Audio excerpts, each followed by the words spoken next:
What happens when your right to die becomes your duty to die? Or the doctor that you think is helping kill your pain is actually killing you? 46% of Americans think that those things should be legal. By the end of my speech, I'm confident that you will know why I think physician-assisted suicide should be illegal. So what is physician-assisted suicide? It's commonly known as PAS, and it means when a physician aids in the patient's death by providing necessary means to end the life. And how long has it been around? History of physician-assisted suicide dates all the way back to the 16th century. The Roman and Greek public were mainly tolerant of this practice despite laws deeming it illegal. Even back then, very few physicians followed that law. More recently, though, in the 90s, physician-assisted suicide was brought back to public attention. Dr. Jack Kevorkian assisted over 40 people commit suicide in Michigan. He was first charged with murder, and then the charges were dropped due to there not being a law against physician-assisted suicide in Michigan. Later, he started actively killing his patients himself rather than assisting them.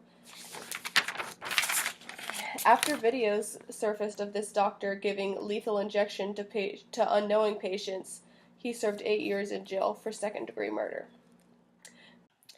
There are a few state laws in the U.S. about physician-assisted suicide. In 2 states, it is legal, and those are Washington State and Oregon, and in 5 states, it's being considered. There's only one state that governs within the state, so they can make this law themselves, and that's New Mexico. People are affected worldwide by this. In the Netherlands, 9% of deaths are from physician-assisted suicide. Also, in the Netherlands, 10,000 citizens carry a "Do Not Euthanize Me" card, which means that a doctor cannot use this method to help them die, even if they're suffering or not able to make that decision on their own.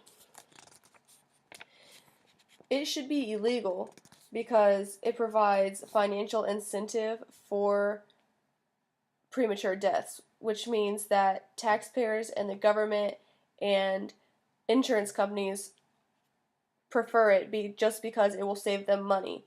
It's a lot cheaper to use a shot or a pill rather than pay for lifelong treatment for a patient that's, for instance, in a coma. The next reason that it needs to be illegal is because it invites pressure or coercion between a doctor and a patient. A physician's bedside manner is always a concern with this kind of situation, which is also unfortunate because it is impossible to prove any wrongdoing. A vulnerable patient might feel like they're burdening their loved ones with finances, and their right to die turns into their duty to die. It can also cover up abuse. James Humber says that physician-assisted suicide records are not publicly recorded. If you have felt abused by your physician, the only way to get an investigation is a self-report, and a lot of patients don't have the courage to do something like this. Doctor-prescribed suicide is not needed.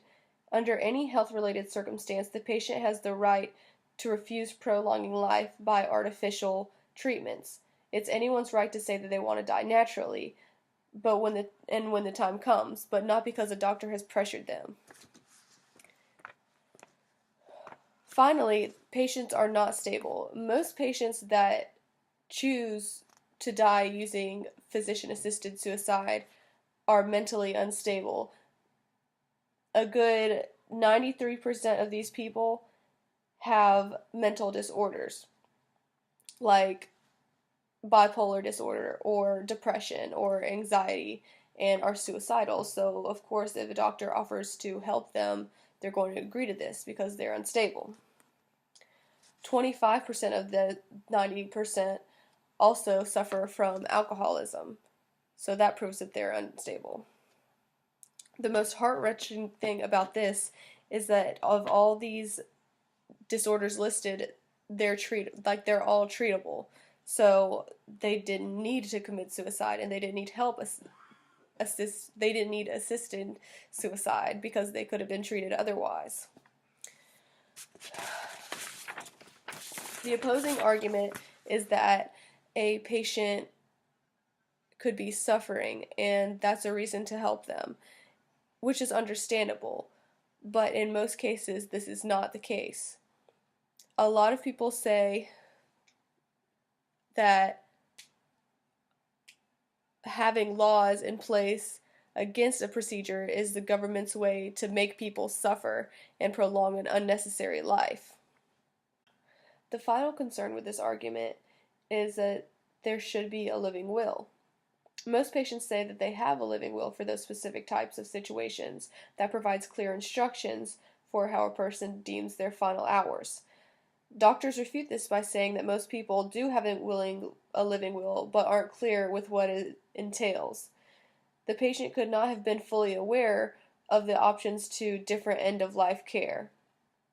Most people with living wills haven't thought through these decisions.